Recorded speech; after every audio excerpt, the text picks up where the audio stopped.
दिल के अटैक की बीमारी है या नहीं। जिस्म के दूसरे अज़ा को खून की ज़रूरत होती है कि अगले 5 साल तक आपको कितने % रिस्क है दिल के अटैक होने का। शरयाने हैं दिल की, उसमें ब्लॉकेज को देखा जाता है। अगर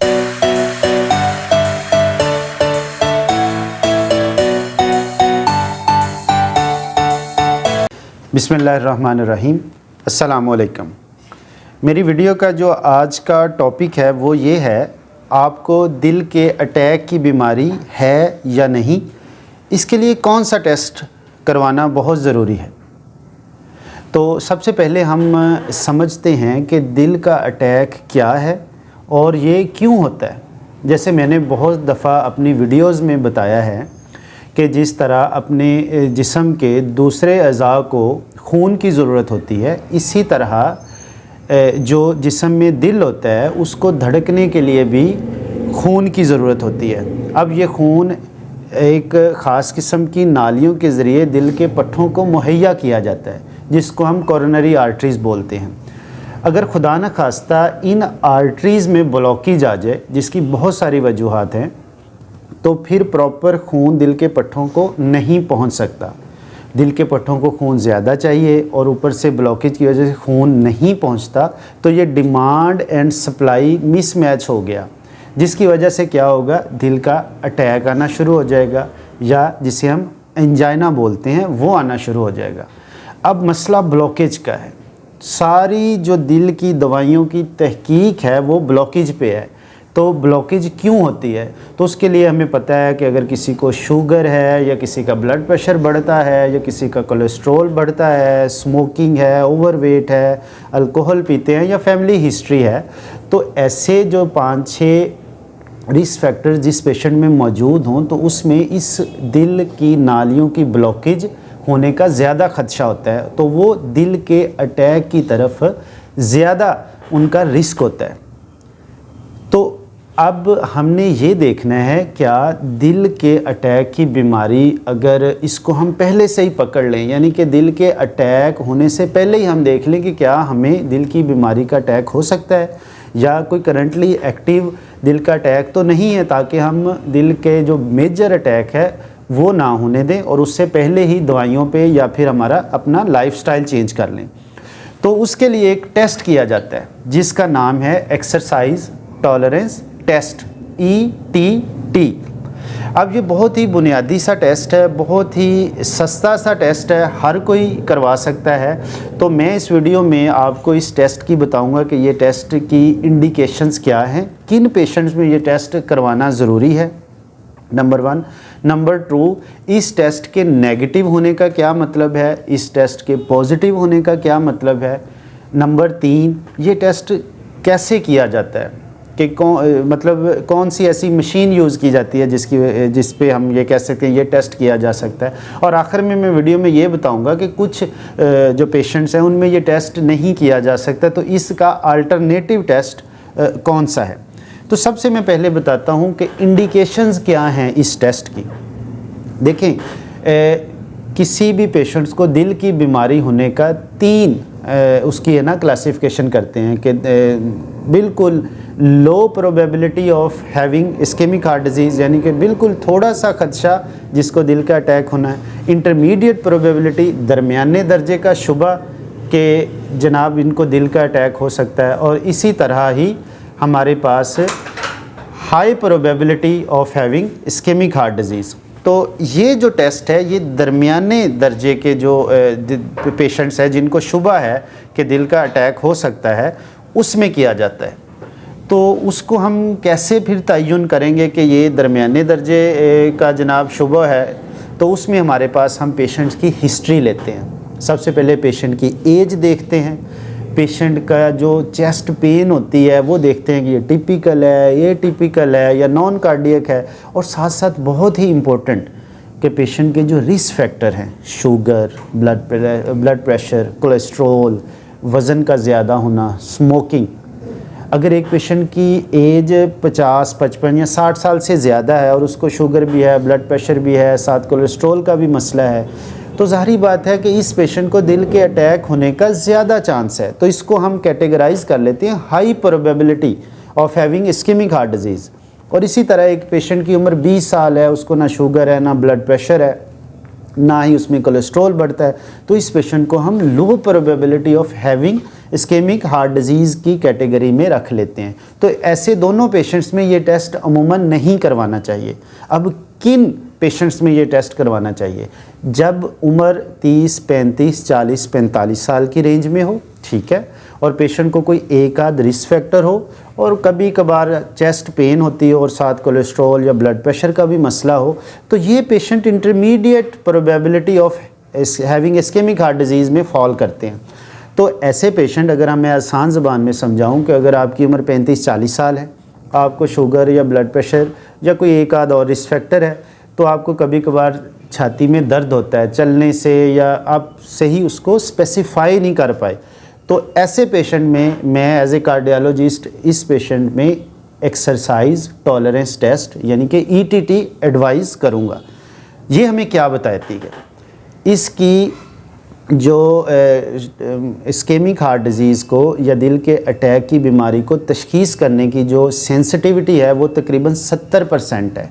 और इसी तरह अगर हम स्पेसिफिसिटी की बात करें तो 78% या 78% इसकी स्पेसिफिसिटी है, यानी कि एक रिलायबल टेस्ट है कि हम इस पे डायग्नोज कर सकते हैं।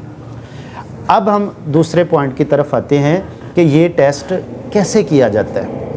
देखें, ये टेस्ट तकरीबन हमारे मुल्क के हर सिटी में इस टेस्ट करने की सहूलत मौजूद है। इसमें बुनियादी तौर पर हम जब पेशेंट को एडवाइस करते हैं तो वो ETT सेंटर में या किसी भी कार्डियक सेंटर में चला जाता है।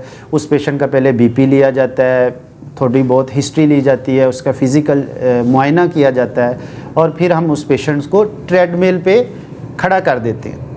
और उससे पहले पेशेंट को लटाकर उसकी जनाब सीने पे हम ECG के इलेक्ट्रोड लगा देते हैं, और किसी बाएं या दाएं बाजू पे BP कफ लगा देते हैं, ताकि जब ये पेशेंट ट्रेडमिल पे चले तो फिर उसके साथ साथ बराह रास्त उसकी ECG भी नोट की जा सके और बराह रास्त उसका ब्लड प्रेशर भी नोट किया जा सके।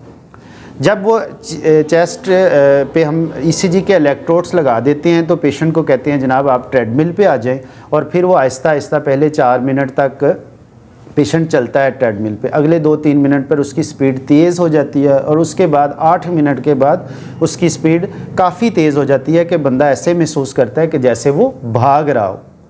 अब इन 3-4 स्टेप्स में हम देखते हैं कि अगर पेशेंट ने कितनी देर ट्रेडमिल पे भागा है, क्या पेशेंट को वो जो छाती की दर्द हुई है, पसीने आए हैं, क्या ये दर्द दोनों बाजुओं की तरफ या बाएं बाजू की तरफ गई है, और इसी तरह क्या पेशेंट अल्लाह ना करे बेहोश तो नहीं हुआ। और साथ साथ हम मुसलसल ECG नोट कर रहे होते हैं कि अगर एक ख़ास हद तक दिल की जो धड़कन है जिसे हम पल्स कहते हैं कि वो ऊपर गई है, और साथ पेशेंट को चेस्ट पेन हुई है, और इसी के साथ साथ ECG पे एक ख़ास किस्म की चेंजेस आई हैं, तो हम ये टेस्ट कह देते हैं कि ये पॉजिटिव है। और साथ BP भी हम चेक करते रहते हैं, ठीक है ना। तो अगर पेशेंट को पेन हुई है, या पेशेंट बेहोश हुआ है, या पेशेंट का BP फॉल हुआ है, या पेशेंट की ECG पे कुछ ख़ास किस्म की चेंजेस आई हैं जिसे हम इस्कीमिक चेंजेस बोलते हैं, अगर वो आ जाती हैं तो ये टेस्ट पॉजिटिव कहते हैं। अब आगे बताता हूँ कि पॉजिटिव का आगे क्या मतलब है।